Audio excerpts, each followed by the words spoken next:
कि स्वस्थ सफाई कहाँ है, किधर है बताइए। जहाँ अगर जाते हो वहाँ कचरा देख लीजिए, जहाँ अगर जाओगे तो पेशेंट जमीन पे पड़ा है, तो वो बेड ही नहीं है वहाँ पे इतने। Sir government hospital Kejriwal ji अपने घर से देंगे क्या?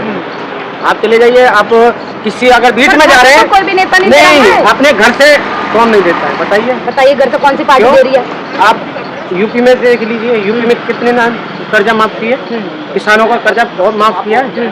आप दिल्ली में अगर तो किसानों का कर्जा माफ किया। न्यूज इस वक्त मैं मौजूद हूँ दिल्ली के जंतर मंतर पर और हमारे साथ यहाँ पर मौजूद हैं संजीव जी। आइए उनसे बात करना चाहूँगी। चुनाव का दौर चल रहा है तो मैं पूछना चाहूँगी कि इस साल आपको क्या लगता है कि दिल्ली में जो चुनाव चल रहा है उसमें कौन जीतेगा? देखिए, जो पहले आपने देखा दिल्ली की जो सरकार है, इन्होंने जो वादा किए कि हम गरीब को आगे बढ़ाने का काम करेंगे और पेरिस लंदन बनाएंगे, आज वही दौरा आ गया। अब इन्होंने नया एक और जुमला छोड़ दिया कि आयुष्मान कार्ड गरीबों के लिए। क्या आज ये बताइए किसी हॉस्पिटल में ये आयुष्मान कार्ड चलेंगे क्या?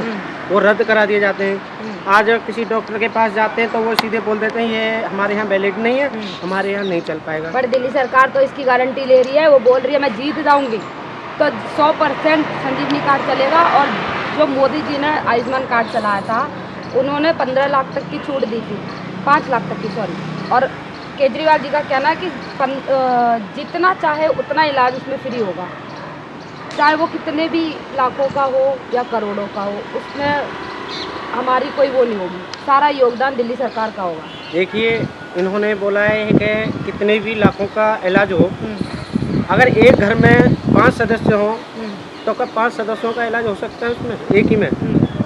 एक ही जो कार्ड है उसमें 5 लाख कार्ड बना होगा उसी का तो होगा ना। क्यों? फिर वो उसके बाकी जो परिवार कहाँ जाएगा? वो तो कार्ड में नाम चढ़ाए जाएंगे ना। भाई नाम 10 के चढ़ाया जा रहा है तो वो तो एक का वैलिड हो रहा है ना, 10 का थोड़ी हो रहा है। नहीं, कार्ड में जितने लोगों का आप नाम चढ़वाओगे, जैसे राशन कार्ड होता है हम उसमें जितने मेंबरों का नाम डालते हैं उतने मेंबर्स को हमें राशन मिलता है, उसी हिसाब से इसमें भी है कि जितने मेंबर्स का नाम उसमें चढ़वाएंगे उतने ही मेंबर्स का इलाज फ्री मिलेगा। देखिए, आप चले जाइए मनोहरलाल लोहिया हॉस्पिटल में, आप वहाँ किसी डॉक्टर से जाके पूछिए, किसी को गरीब मजदूर को भी इलाज का बेड खाली नहीं मिलता है। वहाँ कोई सुविधा नहीं है, कोई सफाई नहीं है। तो दिल्ली स्वस्थ सफाई कहाँ है, किधर है बताइए। जहाँ अगर जाते हो वहाँ कचरा देख लीजिए, जहाँ अगर जाओगे तो पेशेंट जमीन पे पड़ा है, तो वो बेड ही नहीं है वहाँ पे इतने। सर गवर्नमेंट हॉस्पिटल भी प्राइवेट की तरह बना दिए, आप कह रहे हैं कि कुछ नहीं है। आप चले जाइए ना, चलिए हम चल रहे साथ में, देखिए जाके आप मनोहरलाल लोहिया में चला जाइए, अम्बेडकर हॉस्पिटल में चले जाइए, आप चले जाइए रिठाला साइड में चले जाइए, वहाँ देख लीजिए, वहाँ ज़मीन पर लोग पड़े हैं। तो वहाँ कहाँ है? वहाँ जो दिल्ली की जो सरकार है वो कामों पे ध्यान नहीं देती है। वो झूठे जो दूसरे वादा करते हैं ना, अगले वादों का हमें अगर चुनाव आएगा तो तैयारी पहले से कर लेंगे कि हमें आगे क्या वादा करना है, क्या हमें इन लोगों को दिखाना है। तो वही है कि एक झूठा जो वादा दिखा देते हैं और वही आदमी क्या है वो झूठों पे ही टिक जाता है। वो क्या करते हैं, दिल्ली में कितनी महिलाओं को सुरक्षा दी गई है, कितनी महिलाओं को तुमने सुविधा दे दी गई है, कितने उनके परिवार वालों को सुविधा दी है। के लिए देखो बस फ्री कर दी है, इतने सालों से बस फ्री है और क्या नाम हॉस्पिटल में इलाज फ्री मिल रहा है और बच्चों को पढ़ाई फ्री मिल रही है, और क्या चाहिए। देखिए, आपने देखा महिला को फ्री बता रहे हैं आप, महिलाओं के फ्री में उसका ये जो केजरीवाल जी हैं उसका जो भुगतान है वो कहाँ से लेके आ रहे हैं, वो कहाँ से दे रहे हैं? केजरीवाल जी अपने घर से देंगे क्या? आप चले जाइए, आप किसी अगर बीच में जा रहे हैं, कोई भी नेता नहीं दे रहा है। अपने घर से कौन नहीं देता है बताइए। घर से कौन सी पार्टी दे रही है? आप यूपी में देख लीजिए, यूपी में कितने ना कर्जा माफ किए, किसानों का कर्जा बहुत माफ किया है। आप दिल्ली में अगर किसानों का कर्जा माफ किया तो फिर किसान क्यों बार बार प्रदर्शन कर रहे हैं? देखिए, वो तो एक MSP पे टिके रहते कि MSP लेके आ जाते हैं, तो इसलिए वो लोग आ जाते हैं। वो अगर MSP का वो सिस्टम नहीं है तो MSP का क्या रहे, आपको कुछ नहीं है। हम तो ये सीधे कहते हैं कि तो वो चुनाव एक ऐसी राहत बनाना चाहिए कि झूठे वादा ना करना चाहिए। अगर तुम्हें 15 लाख का अगर वादा कर रहे हो तो 15 लाख का देके दिखाओ ना। 15 लाख अगर आपके खाते में आ गए, क्या मेरे खाते में आए? मेरे खाते में तो नहीं 15 लाख आए। तो ये जुमलेबाजी क्यों छोड़ते हैं? एक जुमले जो ना एक झांसा दे जाता है और वही आदमी वो झांसे के अंदर फंस जाता है। तो वो सच्चाई कहाँ है? अब 2000 अब देख लीजिए दिवाली बनाई जा रही है, राम श्री राम की दिवाली को बहुत शुभ माना जाता है। हमारा एक भगवान श्री राम प्रभु जी हैं और हम ये नहीं है कि हम दिवाली बनाएंगे और दिवाली बनाना शुभ है। ये लोग जो कह रहे हैं हम जब कहें जब दिवाली बनाओ, तो ये थोड़ी है। अगर वो जो दिवाली है, मोदी जी कहते रात के 12 बजे घर वो से दिवाली नहीं मना रहे, वो तो राम मंदिर का जो उन्होंने मंदिर बनवाया था उसका महोत्सव मनाया गया था। दिवाली तो दिवाली पे ही मनाई गई है। क्यों? इन्होंने हर 22 जनवरी के हर त्योहार बताया उन्होंने, तो श्री राम का जो हर त्योहार बनाया गया, तो ये दिवाली जो है हर त्योहार बनाना चाहिए। और जो है कि लोग जा रहे हैं, ट्रेन फ्री कर दी, बस फ्री तो नहीं करी भाई, बस में भी तो लोग जा सकते हैं ना। इतनी संख्या जा रही है, वहाँ खड़े होने के लिए जगह नहीं है। तो सरकार जो है वोट उसको देंगे जो हमारा वोट सुरक्षित रहेगा और हमारे काम आएगा। हाँ, दिल्ली सरकार, दिल्ली की जनता को यही कहना चाहते हैं, विश्वास पे वोट दीजिए, काम पे वोट दीजिए, सुरक्षा पे वोट अब दीजिए। महिलाओं को 2100 रुपये देने की बात कर रहे हैं केजरीवाल जी, और 2500 रुपये कांग्रेस भी कर रही है, 2500 रुपये बीजेपी भी कर रही है। क्या कहना चाहोगे इसके बारे में? भाई पहले दे के दिखाओ ना, वोट बाद में। पहले ये जो वादा कर रहे बीजेपी हैं तो पहले से ही बांट रही है, हजार किसको रुपये बांटा भी है? दिए महिलाओं को।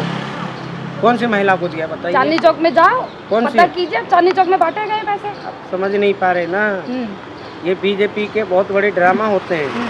आपने देखा एक झुग्गी में महिला है जो उसको दे जा रहे हैं जो सदस्य बनी है, अपना नंबर दे दीजिए, अपने नंबर से तुम सदस्य बन जाओ तो आपको पैसे दे देंगे। आपने बोल दिया मेरे अंडर में 5 महिलाएं, तो 5 को महिला को सदस्य तुम्हें पैसा मिल जाएगा, तुम बांट दोगे, फिर नहीं बांट पाओगे। वो यही हो रहा है और दिखा रहे कि हमने इतनी महिलाओं को पैसा बांट दिया। किसको बांटा है? कि कौन सी योजना दे रखा है बता सर, दीजिए। पूरी मीडिया देख रही है, नेशनल मीडिया पर भी पड़ी हुई है, आप देखिए तो एक बार। आप किसकी तरफ से? मैं तो किसी की तरफ से नहीं, मैं आप तो किसकी मीडिया हूँ, तरफ से मैं तो हो? निष्पक्ष हूँ। नहीं, आप किसकी तरफ से हो? जो सच्चाई है वो दिखाओ ना फिर। ये मीडिया है, ये मीडिया ये इनकी दिखाती है ना। इस देश में जी, अगर सच्चाई मीडिया दिखा दे ना, इस देश को सबसे पीछे है इस मीडिया की वजह से। जो नेशनल जो मीडिया है, ये मीडिया इतना दिखाता है कि मोदी जी ने डंका बजा दिया, मोदी जी ने इतने काम कराए, मोदी जी ने ये कराया, तो ये मोदी जी के ही हो गए ना पत्रकार। देश के थोड़ी है, देश का काम तो दिखा रहे हैं वो लोग। जो आज वो देश में जो सच्चाई बात करने वाले लोग हैं ना, उनको आप रवीश कुमार को देख लीजिए। रवीश कुमार किसकी बात करते हैं? रवीश कुमार जी ने दिखाया था ना। और आप वो जानते होंगे प्रज्ञा मिश्रा जो थी, प्रतिज्ञा, जो हाथरस कांड में आज उसका चैनल ही बंद करा दिया। तो सरकार जो है, ये तो सरकार नहीं कराया था ना। उस मनीषा वाल्मीकि की हत्या करवाने के बावजूद भी उस बेटी की खबर उठाने की कोशिश करी गई, उसकी बेटी की उस खबर को दबा दिया गया इन लोगों ने। तो सच्चाई कहाँ दिखाते हैं ये लोग?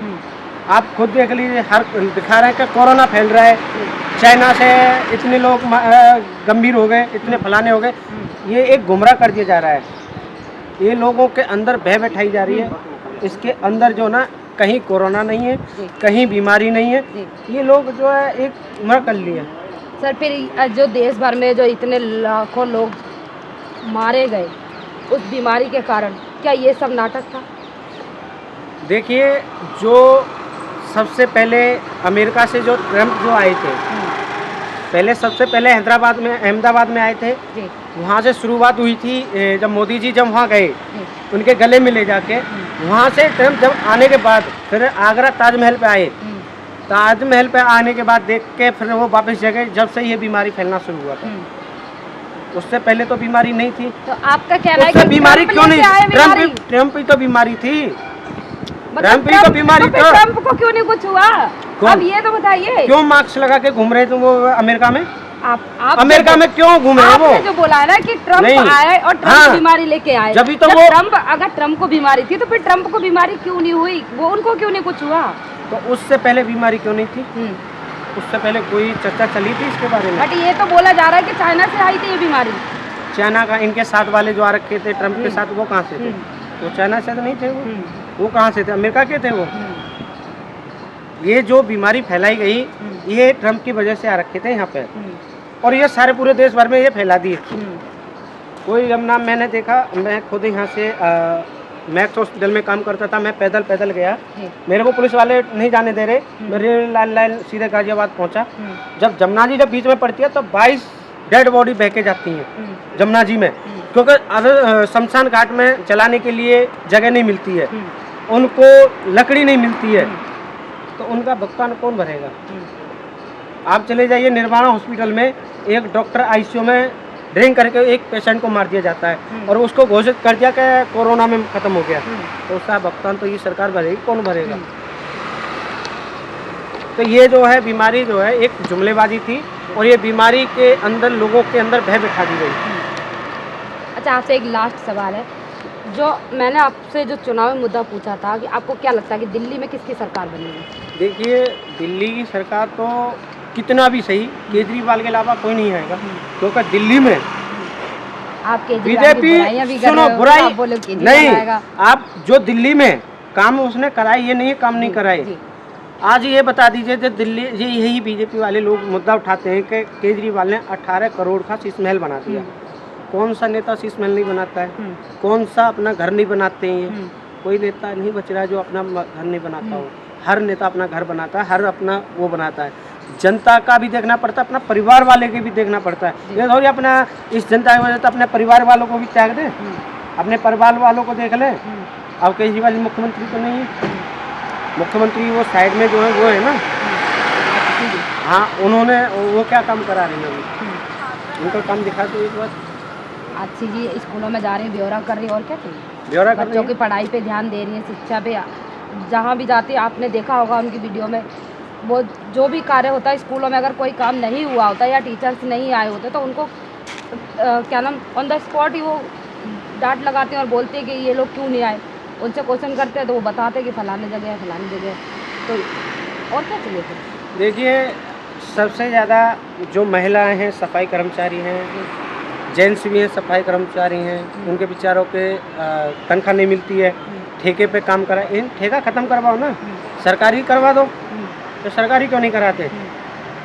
ऐसा मैंने केस बहुत देखे, चंडीगढ़ में भी यही केस आ रखा है। चंडीगढ़ में क्या है, जैसे एमसीडी वाले आपने कह दिया मैं आपको परमानेंट करा दूंगा, आपने 10-10 हज़ार 5-5 हज़ार रुपये दे दो और वो बंदा आए ही ना लौट के, तो उसकी जिम्मेदारी कौन थी? अब वो ठेके पे तो वो कर दिए, अब वो तनख्वाह के लिए रोने लग गए लोग। तो खुद जो है सरकार को ये सोचना चाहिए कि इस ठेके को ख़त्म करके डायरेक्ट करा देना चाहिए, बीच में कोई सिस्टम नहीं। तो आपने देखा अभी संजीव जी का कहना है कि दिल्ली में केजरीवाल को ही आना चाहिए। केजरीवाल ने बहुत अच्छा काम किया है इतने सालों में। और इसी के साथ मैं न्यूज़ रिपोर्टर प्रेमलता, आप देख रहे हैं TD24 न्यूज़।